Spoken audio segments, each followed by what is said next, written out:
Currently, we are in Carmel, Indiana, or is it Carmel, Indiana?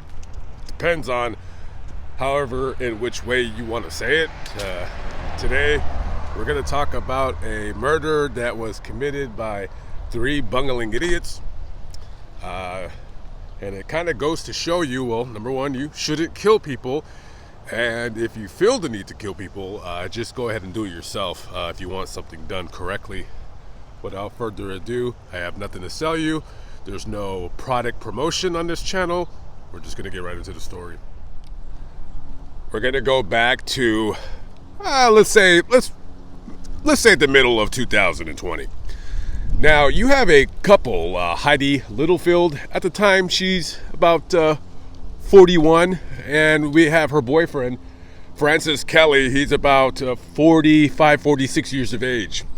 And the couple, they have together a little girl. She's about 2 years old or so.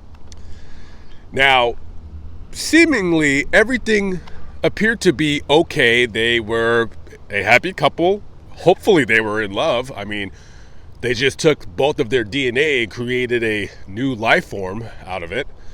But according to Heidi Littlefield, as soon as her daughter, who is only referred to in court documents as BK, after she was born, things turned a little weird. Now, who made them weird is the question that probably won't be answered. It could have been either her boyfriend, Francis, or it could have been his girlfriend, Heidi. We don't really know. But the relationship became strained, and you know, when you're having a new child and you're in your 40s, you've kind of already raised your children. Do you really want to kind of go down that road of raising another child? You got to find babysitters. It goes on and on and on. So the relationship is on.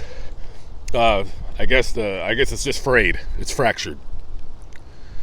So they split up, and it was not a very good breakup because it seemed from what I've read that it was pretty toxic, and it got to the point to where Heidi, who had three adult children, no longer wanted them to associate with Francis. Now, I believe Francis was called Fran by his family, so we're just going to call him Fran for this video. So I don't want my daughters talking to you. I don't like you. And they start getting into a nasty custody dispute over the daughter, right? And, I want to see my daughter. Well, you can't see your daughter, blah, blah, blah. And it's just going on and on. And, Heidi had made several comments before that she wished that Fran was dead. Like, somebody should really kill that guy. And, she probably said it in the heat of the moment. Maybe she said it when she was drinking. Or maybe she said it when she was on drugs. Who knows? But she did say it. And she would say it again. And again and again. And, Fran does have a life insurance policy. And, well, you know what? Once you start thinking things, they're going to start coming into fruition, if you will. So Heidi keeps saying this in her head, and to people out there who would listen to her, man, I really wish Fran was dead. My life would be so much easier. Then I could have full custody of my daughter, and I don't have to deal with this loser or whatever she's talking crap behind his back, saying all kinds of hurtful things about him. So Heidi, she's really serious. She really wants him dead. And she approaches two of her older adult daughters, right? And she says, hey, listen, kids, does anybody want to help me kill my ex-boyfriend? Does anybody want to help me? And they say, Mom, I love you and all that. I mean, you're a great person and what have you in wanting this man dead. But we actually, got better things to do other than commit murder, believe it or not. Maybe we have kids, maybe we have jobs. I'm personally a big fan of staying out of prison. I don't know about you guys out there, but I wouldn't want to kill anybody. I don't hate anybody that much in this world that I would wish them dead. So they politely declined the offer of said committing a contract murder. So Heidi Littlefield, she's desperate.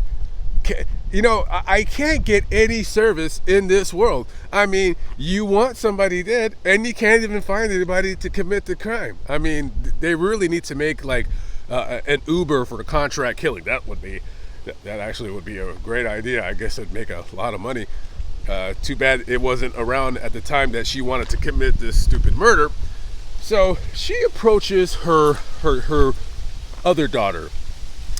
This woman right here. Her name is Logan Runyon, right? Logan Runyon, and she says, hey, you interested in killing my, my ex-boyfriend? And Logan and Heidi, they had a strained relationship, if you will. They didn't really see eye to eye on things. But now your mother is coming to you for in her desperate time of need to commit murder, and you've kind of failed your mother all your entire life, I guess. So now this is a moment that whether you can again further disappoint your mother and tell her, no, I'm not going to help you kill your boyfriend, or you can say, what better bonding moment between a mother and her daughter than to commit a murder. And I guess this was going through the mind of old Logan there, and she says, yeah, Mom, I love you. So, of course, I'll totally kill your ex-boyfriend. I'll totally kill Fran. So Logan, she gets the help of her boyfriend here. This is 29-year-old Robert Walker. Now, it's a shame that these guys committed this crime, because I could have totally seen them as playing extras in the next Twilight movie, because the two of these buffoons clearly want nothing to do with the sun whatsoever. I've never seen a skin color like that before. It's almost like a hue of a 1980s television set that no longer exists. So these two weirdos, they say like, yeah, totally, we'll find somebody. As a matter of fact, Robert speaking here, I totally know somebody that will totally kill him. I mean, when you're a thug like me, thuggy thug. Yeah, of course I know people. I know killers, but it's not free. You got to pay the killer. So Heidi gives Robert $2,500 as a down payment, and then just hey, that as soon as he's bada bing bada bob bada dead, I will give him a bigger amount, maybe, I don't know, if 20,000, who knows, whatever. But that's just a little down payment to let him know that I'm serious, right? So it's like, all right, cool. So he takes the $2,500, and as they're driving back to their home, Logan and Robert, these guys are losers. They probably don't have jobs, or maybe they do, but they're just losers. So, they're like, man, $2,500, like they're like looking at this money. They never seen this amount of money. I mean, if they have, it's always gone in 2 seconds. And they're like, wow, like that's awesome. Like we should go like kind of buy ourselves a little something. I mean, yeah, we'll go get the killer, but we could just tell the killer, here's a $2,000 down payment because we're serious. But let's just take the $500. Let's go do something for ourselves, right? So these two numbskulls, they take the money, they rent a hotel, and they spend the entire amount on drugs. The money's gone, all on drugs. Okay. So, that's what I said earlier. If you want something done correctly, you got to do it yourself. You can't be relying on these drug-addicted buffoon, idiot, moron creeps. What's going on there? To commit a murder. You're gonna want to do it yourself. It's always nice to say hello to people jogging in a neighborhood just to let them know that you mean no ill will or harm. So the money's gone, and Heidi, she's just like, you stupid little. Well, you know what? That's fine. That I expected this from her. I expected my daughter. She does drugs, and So what are you gonna do? So I guess I'll just do it myself. Now, like I said earlier, if you want something done correctly, if you want something done right, you do it yourself. Now, Heidi is really, really bummed out that her daughter and the boyfriend took the $2,500, and instead of hiring a contract hitman to dispose of Francis Kelly, they rented a hotel room for a week and did a bunch of drugs. This is why they had a strained relationship, because Logan is a, hopeless drug addicted sap. But, there's always a chance that you can redeem yourself, right? You can always redeem yourself. I've always believed that. And so Heidi's going to give her daughter another chance to redeem herself. Now, let's get back to the subject of how to kill Francis Kelly. So Heidi, she's thinking, okay, I could poison this guy, right? I can poison this guy. What can I use for poison? Now she decides to use a lethal amount of F. Yes, it's F. That word on your screen. Now, don't ask me why. Every time I say this word on YouTube, my video gets demonetized. Now, it's not important that every single video on my channel be monetized. However, when there's a particular word that I feel strongly about that I want to say, I'm going to go ahead and say it. This word, don't feel too strongly about. And I know that I've called out one particular YouTuber on her use of the dreaded R word, which she's talking about rape. But to me, those words, rape and F, two totally different words. One is a generational crime that has destroyed and killed and torn apart and ruined people's lives. And I know the other word, F, has somewhat done the same, but I feel more strongly about one a lot more than the other. But we will be getting into the subject of F and how it has it's ravaged its course through this country, and there is a huge problem, and I think the problem is a lot bigger than people expect or know about anyways. So moving along, so going back, so she gets herself a little bit of F, that's my R word, and she decides to put some in Fran's food, right? Now, sometime in October, she gets a little bit of F, and she throws it in his miso soup. And she just sits back and waits for him to croak. But he didn't croak. No, that didn't work. There might have been another time where she put another dose into his food between October of 2020 and January of 2021. I'm not 100% sure on that. But we're in January 2021. This guy's still alive. And she's pissed. It's cold here in Carmel, Indiana. And this guy is still alive. And even though Logan stole my money, and you dirty little, listen, you're my daughter. You came from my womb. I love you. And I want you to help me murder my ex-boyfriend. So they devise a plan.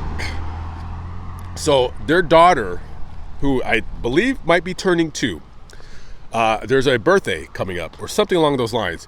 So Heidi goes to his home, which we're going to be walking to right now, and she convinces Fran to go with her to go pick out a gift for the baby.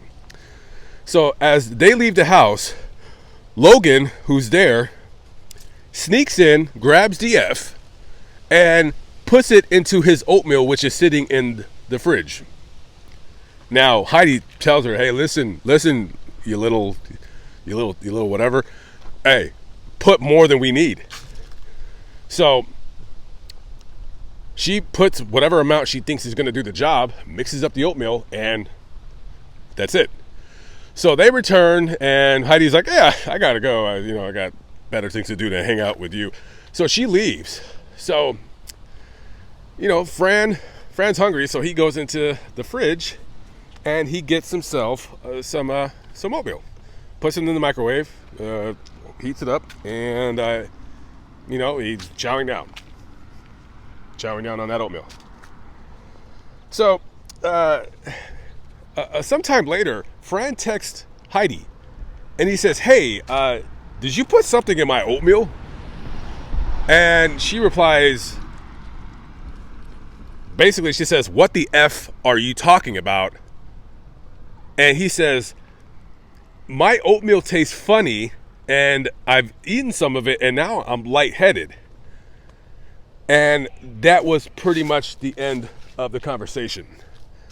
Now, Heidi and Logan, they're waiting, because now they know, they're like, yeah, this guy's gonna croak. So they, sometime later, could have been a few hours possibly, so they come back to the house, and they don't have keys to his house, so everything is locked up, and they're snooping around, looking around, and Logan sees through the window that Fran is on the floor, and she says, like, "I see him, he's on the floor." And she says, "Is he dead?" And she's looking at him closely. She's like, "No, he's still alive, he's still breathing." So she says, tells her daughter, "Okay, like, go through the window and unlock the door." And she goes to the window and she's like looking at him, and then she comes back out and she says, "What do I do? Like, he's gasping for air.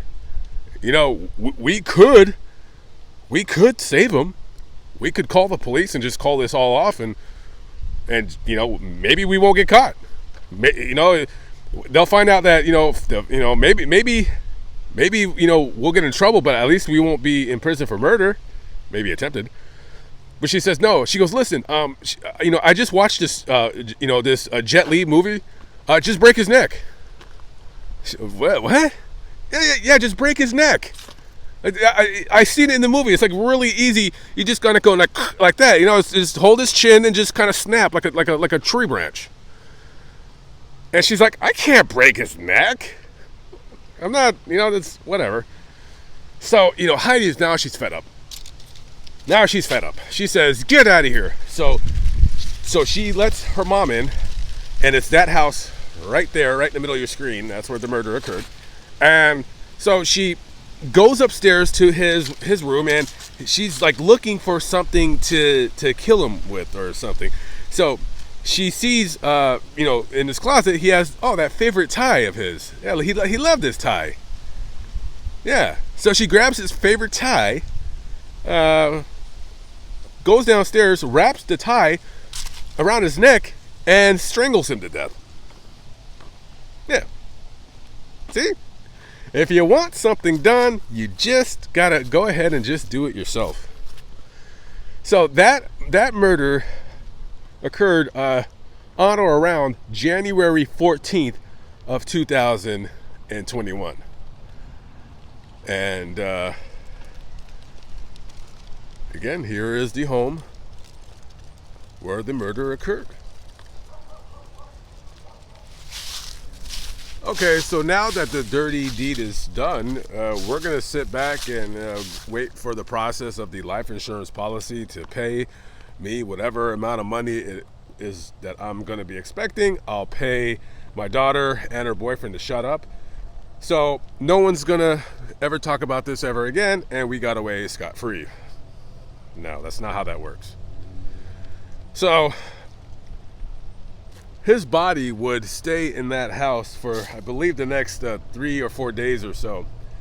And then Fran's ex-wife or girlfriend, who they had a 9-year-old daughter together, I believe around the same time, that daughter also was having some kind of a party. I don't know if it was a birthday party or whatever, but there was an occasion where he was supposed to show up, and he never did.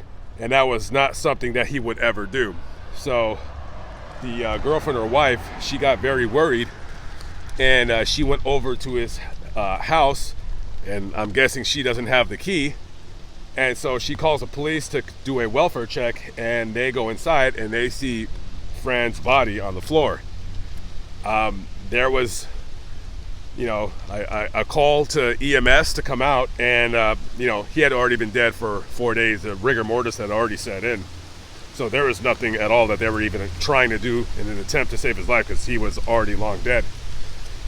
So obvious from homicide detectives, this is obviously a murder. This guy has a bruising around his neck. So the autopsy report says that he has F in his system, and he died via manual strangulation, or whatever that proper terminology that they use.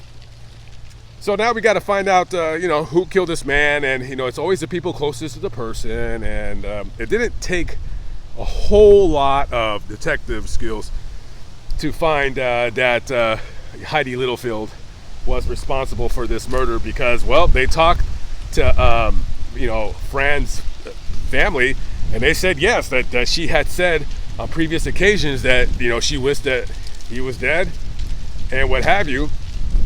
Now I'm assuming the evidence that they have against Heidi was that she would be part of one of the beneficiaries of his life insurance policy. So I don't know if they have like DNA evidence or fingerprint evidence or whatever, but they have enough evidence to arrest her and charge her with the murder. They charged her with 3 counts. It was I think it was well, of course, the felony murder, and it was two counts of premeditated murder, something along those lines. So they eventually get a hold of the boyfriend and the daughter, and they're facing life in prison. Now, just to remind you guys, Robert Walker, who is the boyfriend of Logan Runyon, he didn't actually commit this murder. He took the money from Heidi to get this contract killer, but instead, used the money to get, to drugs and hotel and just to have fun, whatever. So, the persons responsible for the murder is Logan and her mother, Heidi. Now, Heidi's facing a rather long time in prison. So Logan's 22 years old, and the police put the screws to her. So she works out a deal with the prosecutor, and she tells them the entire story, the story that I just told you. So she agrees to testify against her mother, and in exchange, in hopes that she'll get a lighter sentence other than life.